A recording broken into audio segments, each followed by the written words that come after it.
तो मेरी आंख खुली। मुझे प्यास महसूस हो रही थी। मैं अपने कमरे से बाहर निकली तो सामने ही सहन में अपनी सांस को चलते हुए देखा। मैं हैरान थी। न जाने मेरी सासू माँ के साथ क्या मसला था कि वह इस तरह आधी रात को सहन में चलती रहती है। मैंने एक दो बार अपने पति विक्रम से भी पूछा, विक्रम क्या बात है, माँ जी ऐसे क्यों चलती रहती है, आखिर उन्हें क्या परेशानी है। तो मेरी बात सुनकर विक्रम मुस्कुरा देता और यही कहता कि तुम अम्मा के बारे में परेशान मत हो, वह ऐसी ही है, उनके ऊपर बुढ़ापा आ गया है और अब उन्हें नींद कम आती है, इसी वजह से वह रात को जागती रहती है और सहन में फिरती रहती है। विक्रम मेरी बात को हंसकर टाल देता, लेकिन मैं अजीब तरह के एहसास का शिकार हो जाती। न जाने क्यों मुझे कभी कभी अपनी सांस बहुत ज्यादा पुरस्कार लगती। हालांकि वह अंधी थी, उन्हें दिखाई नहीं देता था, लेकिन फिर भी रात के वक्त जब वह सहन में चलती तो मुझे बहुत अजीब लगता।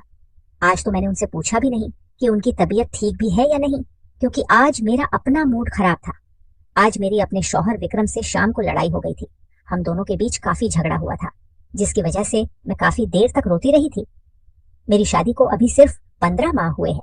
मैं और विक्रम एक दूसरे के साथ खुश हैं। विक्रम का अपना एक स्टोर है, जहां पर वह शुभ सवेरे ही काम पर चला जाता है, जबकि मैं घर के काम करती और तैयार होकर विक्रम का इंतजार करती। यह शादी मेरी खाला ने करवाई थी, क्योंकि मेरे माँ बाप तो मेरे बचपन में ही मर गए थे और मैं अपनी खाला के पास रहती थी। इसीलिए खाला ने विक्रम के रे को फौरन कबूल कर लिया और उसके बारे में कोई भी खबर नहीं की। वह तो मेरी किस्मत अच्छी थी कि विक्रम काफी अच्छा और सुलझा हुआ शौहर साबित हुआ। वह मुझसे मोहब्बत करता था और मैं भी उसकी मोहब्बत में खो गई। लेकिन शादी के 6 महीने के बाद ही जब मुझे इस बात का अंदाजा हुआ कि विक्रम की मोहब्बत तो पानी का बुलबुला है, क्योंकि आज घर की पूरी सफाई के दौरान जब मैंने विक्रम की शादी की तस्वीरें देखी तो मेरे पैरों के नीचे से जमीन सरक गई और मैं जैसे एकदम परेशान हो गई। मुझे अपनी आंखों पर यकीन नहीं आ रहा था कि वह तस्वीरें विक्रम की शादी की हैं। विक्रम उनमें दूल्हा बना बहुत खूबसूरत लग रहा था और बहुत खुश भी, जबकि उसके साथ एक बहुत खूबसूरत लड़की थी। उसके चेहरे से भी खुशी जाहिर हो रही थी। मैं हैरत से उन तस्वीरों को देख रही थी, क्योंकि मुझे विक्रम की शादी के बारे में नहीं पता था। मैं नहीं जानती थी कि विक्रम पहले से शादीशुदा था। वह सारा दिन मेरा बहुत बेचैन और परेशान गुजरा था और मैं नहीं जानती थी कि मैं अब क्या करूंगी। रो रो कर मेरा बुरा हाल था। मुझे यूं लग रहा था जैसे मेरा घर बर्बाद हो गया है। लेकिन शाम को जब विक्रम आया और उसने मेरा उतरा हुआ चेहरा देखा तो पूछने लगा, राधा तुम्हें क्या हुआ है, तुम इतनी खामोश और उदास क्यों लग रही हो। विक्रम ने मुझसे परेशानी से पूछा तो मैंने उसकी शादी की तस्वीरें उसके सामने रख दी, जिन्हें देखकर विक्रम का रंग लाल पड़ गया और वह कहने लगा, राधा मैं तुम्हें सच बताता हूँ, तुम मेरे बारे में गलत मत सोचो। मैं तुम्हें बहुत पहले ये सच्चाई बताना चाहता था, लेकिन हिम्मत नहीं कर पा रहा था। विक्रम ने फौरन मुझे कहा तो मैं एकदम गुस्से से चिल्ला उठी और उससे कहा, विक्रम आखिर तुम कब मुझे सच्चाई बताना चाहते थे। जब मेरी और तुम्हारी शादी हो गई 6 महीने गुजर गए हैं, लेकिन तुमने आज तक कभी मुझे अपनी पिछली जिंदगी के बारे में कुछ नहीं बताया। आखिर ये लड़की कौन है, क्या वाकई तुम्हारी इसके साथ शादी हुई थी, और अगर हुई थी तो फिर वह लड़की अब कहाँ है। मैंने एकदम चिल्लाकर विक्रम से कहा तो वह कहने लगा, वह लड़की अब इस दुनिया में नहीं है, इसलिए मैं तुम्हें उसके बारे में नहीं बता रहा था, क्योंकि दिव्या का इंतकाल हो चुका है, वह मुझे छोड़कर जा चुकी है। विक्रम के लहजे में दुख था और मैं एकदम जैसे खामोश हो गई। मुझे यकीन नहीं आ रहा था कि वह हंसती मुस्कुराती खूबसूरत और कम उम्र लड़की अब इस दुनिया में नहीं थी। मैंने एकदम परेशानी से पूछा, विक्रम आखिर उसे क्या हुआ था, वह एकदम कैसे ये दुनिया छोड़ गई। मैंने विक्रम से पूछा तो वह कहने लगा, दरअसल दिव्या और मेरी शादी को अभी सिर्फ 3 महीने ही गुजरे थे, जब एक दिन सिलेंडर की गैस लीक के दौरान घर में धमाका हो गया और दिव्या का मौके पर ही इंतकाल हो गया। मेरे लिए यह सदमा बहुत बड़ा था, क्योंकि दिव्या पेट से थी और वैसे भी वह मुझे बहुत पसंद थी।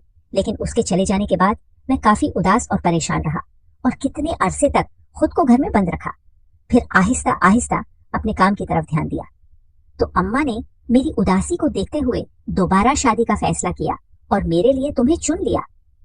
मैं पहले इसके लिए नहीं मान रहा था, लेकिन मैं अम्मा की खातिर मान गया और जब तुम्हें शादी के दिन पहली बार देखा तो अपना दिल हार गया और अपने दिल में तुम्हारे लिए मोहब्बत महसूस करने लगा। इसलिए मैं तुम्हें दुख नहीं पहुंचाना चाहता था। अगर तुम्हें दिव्या के बारे में पता चलता तो तुम उदास हो जाती, परेशान हो जाते, जबकि मैं ऐसा नहीं चाहता था। मेरी मजबूरी को समझो और मुझे माफ कर दो। यह मेरी पहली और आखिरी गलती है। आइंदा तुमसे कोई भी बात नहीं छुपाऊंगा। विक्रम के जवाब ने मुझे काफी हद तक सुकून कर दिया था, क्योंकि एक तो दिव्या भी इस दुनिया में नहीं थी और विक्रम भी मुझसे बेहद मोहब्बत करता था। लेकिन फिर भी मुझे इस बात का दुख था कि विक्रम ने मुझे धोखे में रखा और दिव्या के बारे में पहले नहीं बताया। हालांकि वह बात शाम को खत्म हो गई थी, लेकिन फिर भी मेरे दिल में विक्रम की तरफ से दुख था और मैं इसी बात पर उदास थी कि मेरा शौहर पहले से शादीशुदा था और उसके दिल में अपनी बीवी के लिए मोहब्बत थी। इसी परेशानी में मैंने खाना भी नहीं बनाया था। विक्रम खाना बाहर से ले आया था क्योंकि मेरी सास कोई काम नहीं कर सकती थी। वह अंधी थी, उन्हें दिखाई नहीं देता था, इसलिए मैं उनसे कोई काम नहीं करवाती थी और ना ही वह करती थी। इस वक्त भी जब मैं विक्रम से लड़ झगड़ कर कमरे से बाहर आई तो मेरी सांस बाहर ही खड़ी थी। मुझे देखकर एक तरफ को चल पड़ी। मुझे अजीब सा एहसास हुआ। मैं नहीं जानती थी कि मेरी सांस अंधी कैसे हुई, लेकिन इस बात का मुझे अफसोस होता था कि माँ जी को नजर नहीं आता और वह छड़ी पकड़कर और काला चश्मा पहनकर घर में फिरती रहती है। लेकिन एक बात बहुत अजीब थी, माँ जी हर इतवार को अपनी नौकरानी के साथ कहीं जाती थी और जब मैंने विक्रम से इस बारे में पूछा तो वह कहने लगा कि अम्मा घर पर बैठकर तंग आ जाती है, इसलिए इतवार को जरा बाहर निकल जाती है। मुझे उनके जाने पर कोई ऐतराज नहीं था, लेकिन मैं हैरान होती थी कि अम्मा घर पर रहकर कभी मुझसे कोई बात नहीं करती थी, लेकिन हर इतवार को वह घर से लाजमी बाहर जाती थी। तो फिर वह किसी और के साथ क्या बात करती होंगी, और यही बात मुझे हैरान करती थी। अब की बार भी अम्मा इतवार को अपनी नौकरानी को लेकर घर से चली गई। अम्मा जब इतवार को जाती थी तो काफी घंटों के बाद घर वापस आती थी और उस वक्त काफी थकी होती थी। मुझे बहुत अजीब लगता कि अम्मा घर से बाहर क्या करने जाती हैं और फिर इतनी थकी हुई क्यों वापस आती है, जबकि अम्मा के मामले में विक्रम मेरी कोई बात नहीं सुनता था और ना ही अम्मा के बारे में ज्यादा बात करता था। आज भी इतवार था और अम्मा आज भी 10 बजे अपनी नौकरानी के साथ कहीं चली गई थी। मुझे भी घर का कुछ सामान लेना था, इसलिए मैं अम्मा के जाने के थोड़ी देर के बाद घर का सारा काम खत्म करके बाजार की तरफ निकली। मार्केट से कुछ सामान लिया और जैसे ही घर की वापसी की तरफ कदम बढ़ाए तो सामने ही अम्मा और उनकी नौकरानी जा रहे थे। अम्मा ऐसे चल रही थी जैसे कोई आम इंसान चलता है। ना तो उन्होंने काला चश्मा लगा रखा था और ना ही उनके हाथ में स्टिक पकड़ी हुई थी। मैं बेहद हैरान हुई और सोचा, अम्मा आखिर कहाँ जा रही है? आखिर वह चश्मा और स्टिक के बिना कैसे चल रही है? मैं बेहद हैरान हुई और उनके पीछे चलने लगी। मेरा इरादा उनका पीछा करने का नहीं था, लेकिन इस वक्त मुझे बेहद हैरत थी और मैं यह जानना चाहती थी कि अम्मा कहाँ जाती हैं और क्या करती हैं। तभी मैं उनके पीछे पीछे चलते हुए काफी आगे तक आ गई। अम्मा ने काफी रास्ता पैदल ही गुजार दिया था और अब वह चलते चलते जंगल में आ गई थी। मैं बेहद हैरान हो गई थी। आखिर अम्मा का जंगल में क्या काम है?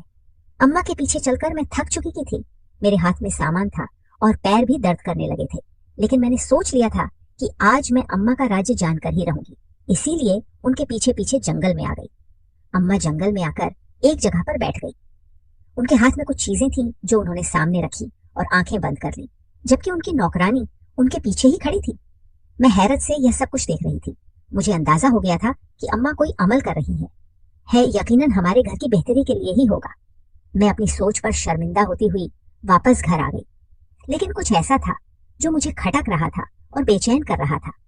मैं नहीं जानती थी ये सब क्या था और आखिर आज मैंने अम्मा का पीछा क्यों किया। अम्मा तो काफी देर के बाद घर वापस आई थी, लेकिन मैंने उनके ऊपर जाहिर नहीं किया कि मैं उनका राज जान गई हूँ, क्योंकि मैं उन्हें यह बात नहीं बता सकती थी कि मैंने चोरी से उनका पीछा किया। लेकिन अम्मा जब घर पर आई तो उनके चेहरे पर चश्मा लगा हुआ था और हाथ में स्टिक पकड़ी हुई थी। इस बात ने एक बार फिर मुझे शक में डाल दिया था और मैं हैरान हो रही थी कि फिर अम्मा यह क्या ड्रामा कर रही है।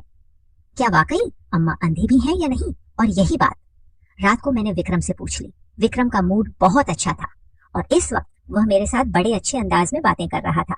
आज तो वह आइसक्रीम भी लेकर आया था। तभी अचानक मैंने विक्रम से पूछा, विक्रम आखिर अम्मा की आंखों को क्या हुआ था? वह अंधी कैसे हुई? मैंने विक्रम से पूछा तो वह कहने लगा, दरअसल जब घर में गैस सिलेंडर की लीकेज की वजह से धमाका हुआ था तो दिव्या का इंतकाल हो गया था और मेरी माँ की उस हादसे में आंखें चली गई थी। अम्मा हमेशा के लिए अंधी हो गई थी। उस दिन के बाद से अम्मा की आंखों की रोशनी खत्म हो गई थी। मेरे लिए तो दोहरा था, एक तो मैंने दिव्या को खो दिया था और दूसरा मेरी माँ अंधी हो गई थी। लेकिन अम्मा ने वह वक्त बहुत सब्र और हौसले के साथ गुजारा था। विक्रम की बात सुनकर मैं चुप सी हो गई। न जाने क्यों मेरे दिल में शक था कि अम्मा अंधा होने का नाटक करती है। वह अंधी नहीं है, क्योंकि कई बार मुझे उनकी नजरें अपने वजूद पर महसूस होती हैं और मैं जैसे अपने आप में ही सिमट सी जाती थी। अम्मा की गहरी नजरें मेरे वजूद के आर पार हो जाती और मुझे यूं लगता जैसे वह मुझे देख सकती है। और फिर उस दिन बाजार में भी अम्मा जैसे चल रही थी। वह इसी बात का इशारा था कि अम्मा को सब कुछ दिखाई देता है, लेकिन ना जाने क्यों अम्मा ने झूठ बोल रखा था और विक्रम भी उनकी सच्चाई के बारे में नहीं जानता था। इन्हीं दिनों में मुझे खबर मिली कि मैं प्रेग्नेंट हूँ और जल्द ही मेरे आंगन में एक बच्चा होगा। यह खबर सुनकर मेरी खुशी की कोई इंतहा नहीं थी, क्योंकि को 57 माह हो गए थे और अभी तक मैं एक बार भी हामिया नहीं हुई थी। यह खबर सुनकर विक्रम भी बेहद खुश था और उसके तो जैसे पैर ही जमीन पर नहीं टिक रहे थे, जबकि मेरी सासू माँ का अंदाज कुछ ठंडा सा लगा था, क्योंकि वह उस तरह खुशी का इजहार नहीं कर सकी थी जैसे मैंने सोचा था। वह यह खबर सुनकर खामोश हो गई थी और फिर कहने लगी, खुश रहो, और अपने किसी काम में मशगूल हो गई। अम्मा का यह अंदाज मुझे अच्छा नहीं लगा था। हमारे घर की पहली खुशी थी और अम्मा का यह अंदाज देखकर मेरा दिल मुरझा गया था। तब मैंने विक्रम से इस बात का शिकवा किया तो वह कहने लगा था, अरे राधा, तुम क्यों परेशान होती हो? अम्मा ऐसी ही है, उनका मिजाज ऐसा ही है। वह पहले तो हमेशा खुश होती थी, लेकिन जब से उनकी आंखें अंधी हुई हैं, तब से उनका मिजाज बदल गया है और वह चुप चुप सी रहने लगी है। तुम ज्यादा महसूस मत किया करो, और वैसे भी अब तुम जिस हाल में हो तुम्हें खुश रहना चाहिए, न कि ज्यादा बातचीत करनी चाहिए और सोचने से बचना चाहिए। विक्रम ने मेरा ध्यान दोबारा उस खबर की तरफ लगा दिया जिसे सुनकर हमारी दुनिया बदल चुकी थी। विक्रम की हिदायत थी कि ज्यादा काम नहीं करना और आराम करना है, लेकिन मुझसे भी टिक कर बैठा नहीं जाता था और मैं घर के कामकाज करने लगती थी। एक दिन इसी तरह जब मैं काम कर रही थी, तभी मुझे बाहर किसी की आहट महसूस हुई। मैंने किचन से बाहर निकलकर देखा तो अम्मा अपने कमरे में दाखिल हो रही थी। मैंने ज्यादा महसूस नहीं किया और अपने काम में लग गई। काम खत्म करके जब किचन से अपने कमरे की तरफ जाने लगी तो एकदम से मेरी नजर जमीन पर पड़ी, जहां पर तेल गिरा हुआ था। मैं वह तेल देखकर हैरान रह गई थी और डर गई थी, क्योंकि मैं हाम थी और अगर मैं उस तेल के ऊपर पैर रख देती तो शायद फिसल कर गिर जाती और अपने बच्चे को खो देती। एकदम खौफ की लहर मेरे वजूद में दौड़ने लगी। मैं उस तेल से बचकर अपने कमरे में आ गई। मुझे इस बात की हैरत हो रही थी कि वह तेल वहां पर कैसे आया, जमीन पर उसे किसने गिराया? क्या अम्मा ने ऐसा किया था? क्योंकि आखिरी बार अम्मा को ही मैंने वहां से गुजरते देखा था, लेकिन नहीं, वह ऐसा क्यों करेंगी? मैं तो उनके बेटे की औलाद पैदा करने वाली हूँ, तो फिर अम्मा ऐसा क्यों चाहेंगी? वो मेरे बच्चे की दुश्मन क्यों बनेंगी? बहुत सारी सोचें मेरे दिमाग में घूमने लगी और मैं उनमें से किसी का भी जवाब नहीं जानती थी। मैंने यह बात विक्रम से नहीं की थी, क्योंकि मैं उसे परेशान नहीं करना चाहती थी। वह अपने बच्चे के मामले में बहुत खुश था और अगर मैं उसे यह सब बताती तो शायद वह यकीन नहीं करता और मुझ पर ही गुस्सा हो जाता। वैसे भी मेरे पास इस बात का कोई सबूत नहीं था कि यह तेल अम्मा ने गिराया था। इसी तरह कुछ दिन गुजर गए। मैं पहले से काफी मोहता हो गई थी। मैं अब काफी देखभाल कर चलती थी, क्योंकि मुझे अब अम्मा से डर लगने लगा था। लेकिन एक दिन जब मैं नहाने गई तो एकदम से मेरा पैर फिसल गया। मैं गिरने लगी थी कि मेरे हाथ में दरवाजा आ गया और दरवाजा को पकड़कर मैं बच गई। एक लम्हे के लिए यूं लगा था जैसे मेरी जान निकल गई हो। मैं चकरा कर रह गई थी। मेरी नजर जब जमीन पर पड़ी तो देखा कि सारे रूम में फर्श के ऊपर शैम्पू गिरा हुआ है। ये देखकर मेरी आंखों में आंसू आ गए और अब तो मुझे इस बात का पक्का यकीन हो गया था कि अम्मा ही मेरी दुश्मन है और वह नहीं चाहती कि यह बच्चा इस दुनिया में आए। मैंने भी सोच लिया था कि अब मैं विक्रम को सब कुछ बता दूंगी और अम्मा की सच्चाई सामने लेकर आऊंगी। लेकिन विक्रम को बताने की अभी नौबत ही नहीं आई थी कि किचन में जब मैं काम करने के लिए गई तो गैस की स्मेल को महसूस किया। अम्मा की हरकतों की वजह से मैं अब मोहता रहती थी, इसीलिए किचन में दाखिल होते ही मुझे गैस की स्मेल महसूस हो गई और मैंने एक नजर चूल्हे की तरफ देखा तो उसका बर्नर ऑन था और गैस लीक हो रहा था। एक लम्हे के लिए मैं कांप कर रह गई थी। अम्मा ने आज फिर मुझे मारने की कोशिश की। अगर कहीं बेध्यान में मैं आकर चूल्हा जला देती तो मेरा भी वही हाल होता जो दिव्या का हुआ था। मुझे अब अंदाजा हो गया कि दिव्या को भी अम्मा ने ही मारा था, क्योंकि वह भी पेट से थी और शायद अम्मा नहीं चाहती कि विक्रम के औलाद पैदा हो। मैं इतनी डर गई कि खुद को अपने कमरे में बंद कर लिया और विक्रम के आने तक दरवाजा नहीं खोला। विक्रम जब घर आया तो मुझे कमरे में इस तरह बंद देखकर परेशान हो गया और कहने लगा, राधा, क्या हुआ? तुम्हारी तबीयत तो ठीक है, तुम ऐसे क्यों बैठी हो? मेरे चेहरे पर आंसू थे, आंखों में एक समुंदर था। विक्रम की हालत मेरी हालत देखकर गैर होने लगी और तभी मैंने विक्रम को उसकी माँ की सच्चाई के बारे में बता दिया, जिसे सुनकर वह एकदम शौक में चला गया और कहने लगा, राधा, तुम मेरी बीवी हो, मेरे बच्चे की माँ बनने वाली हो। लेकिन इसका यह मतलब नहीं कि तुम जो कहोगी मैं उस बात का यकीन कर लूंगा। आखिर तुम्हारे पास क्या सबूत है कि मेरी माँ ने तुम्हारी जान लेने की कोशिश की है? और तभी मैंने उसे आज गैस लीकेज के बारे में बताया, और उसके अलावा अम्मा ने जो तेल गिराया था वह सब कुछ विक्रम को बता दिया। यहाँ तक कि मैंने उसे कहा, विक्रम, अम्मा ने ही दिव्या को मारा है और अम्मा अंधी नहीं है, वह सब कुछ देख सकती है। अम्मा अंधा होने का नाटक करती है। अगर तुम्हें यकीन नहीं है तो नौकरानी को बुलाकर पूछ लो। मैंने रोते हुए विक्रम से जब यह कहा तो वह चंद लम्हों तक मेरी तरफ देखता रहा और फिर एकदम उठकर कमरे से बाहर चला गया। विक्रम ने जब अपनी माँ से यह सब कहा तो अम्मा ने फौरन इस बात का इकरार कर दिया था। अम्मा रोने लगी थी और कहने लगी, विक्रम, मैं तुझे खोना नहीं चाहती थी, तू पहले दिव्या को बहुत प्यार करने लगा था, और फिर जब राधा आई तो तू उसे भी बहुत चाहने लगा। मुझे यूं लगा कि जब तेरा बच्चा इस दुनिया में आएगा तो तू मुझे बिल्कुल भूल जाएगा। मैंने तुझे बहुत मुश्किल से पाला है, लेकिन मैं नहीं चाहती थी कि तुम मुझसे दूर हो, इसीलिए मैंने यह सब किया। अम्मा की बातों ने विक्रम के होश उड़ा दिए थे, वह जो पहले सिर्फ इस खुशफहमी में था कि शायद यह सब झूठ हो। अम्मा के मुंह से सब कुछ सुनकर उसे समझ नहीं आ रही थी कि वह अब आगे क्या कहे, लेकिन विक्रम का दिल बुरी तरह टूट चुका था और वह अपनी माँ की इन्हीं हरकतों की वजह से अंदर से खाली हो गया था। तभी चुपचाप उठकर मेरे पास आ गया और मेरी गोद में सर रखकर रोने लगा। अगला दिन हमारे लिए एक नया सूरज लेकर तल्लू हुआ था जब विक्रम ने काम से छुट्टी की और मुझे कहने लगा, राधा, अपना सामान बांध लो, हम आज से एक नए घर में जा रहे हैं। विक्रम की बात पर मैंने हैरानी से उसे देखा और कहा, हम यह घर क्यों छोड़ रहे हैं? ये तो अच्छा भला है। जबकि वह कुछ नहीं बोला और मुझे सामान बांधने का कहकर घर से चला गया। 1 घंटे के बाद जब वह वापस आया तो मैंने काफी हद तक पैकिंग कर ली थी। विक्रम ने भी अपना कुछ सामान रखा और तभी कमरे से चला गया और जाकर अपनी माँ से कहने लगा, अम्मा, आपने सारी जिंदगी मुझे मोहब्बत दी और मेरी अच्छी तरबियत की, लेकिन मेरी मोहब्बत में आपने अच्छे बुरे की तमीज को भुला दिया और किसी की जान ली।